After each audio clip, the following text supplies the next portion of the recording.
নমস্কার, সবাইকে বসন্ত উৎসবের স্বাগত জানাই।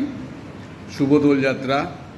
আজ একটা আনন্দের দিন, ছুটির দিন, সবাইকে নিয়ে আনন্দ করার দিন। তবে কিছু কথা বলতেই হয়, আগেও বলেছিলাম। তো সবারই ঘরে বাচ্চা কাচ্চা আছে, বয়স্ক লোক আছে, তারা হয়তো আজকে আনন্দ করবে। অনেকে স্কুল কলেজেও আনন্দ করো। তো কিছু জিনিস বলতেই হয়, তাই বলতে বাধ্য হচ্ছি। রাসায়নিক বা টক্সিক জাতীয় কালার কেউ খেলো না। এটা শরীরের ক্ষতি করে। যাদের অ্যালার্জি সংক্রান্ত সমস্যা আছে, সে সমস্যা বহুগুণে বাড়িয়ে দেয়। আর যদি পারো হার্বাল প্রোডাক্টের কিছু থাকে বা সাধারণ আবির, সেটা দিয়ে খেলতে পারো। আর আবেগের বশে অনেকে রং খেলো, বা বাচ্চাদের একটা বয়স থাকে, আমরাও সেই বয়সটা পেরিয়ে এসেছি।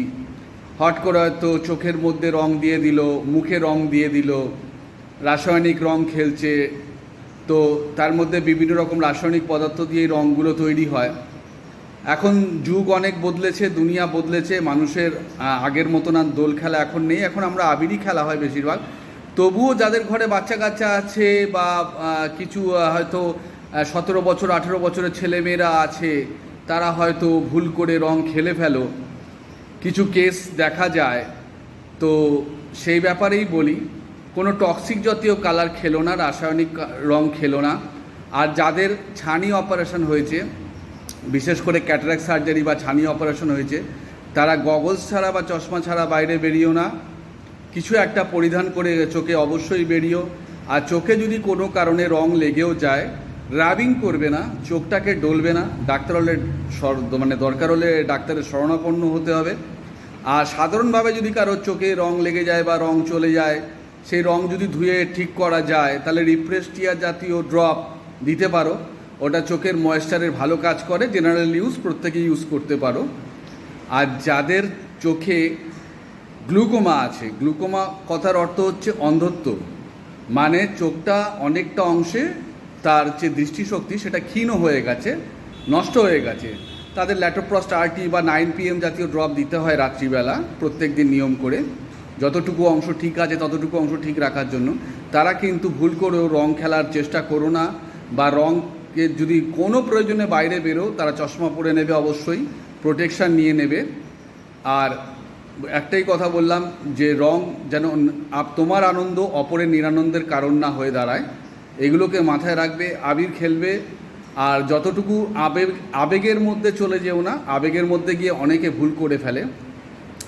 আর একটা কথা না বলে পারছি না, বিশেষ করে আজকের দিনে দেখা যায়, ফেসবুকেও দেখতে পারি বা বিভিন্ন রকম সমাচারেও দেখতে পারি, রাস্তায় যে নির্দয় কুকুরগুলো থাকে, আমরা কি করি, আবেগে মজা নেওয়ার জন্য বা আনন্দ নেওয়ার জন্য সেই কুকুরগুলোর গায়ে হয়তো শুয়ে আছে, বসে আছে, চোখে রং দিয়ে দিলাম, বেলুন ছুঁড়ে মেরে দিলাম, বা গায়ের মধ্যে রং দিয়ে দিলাম।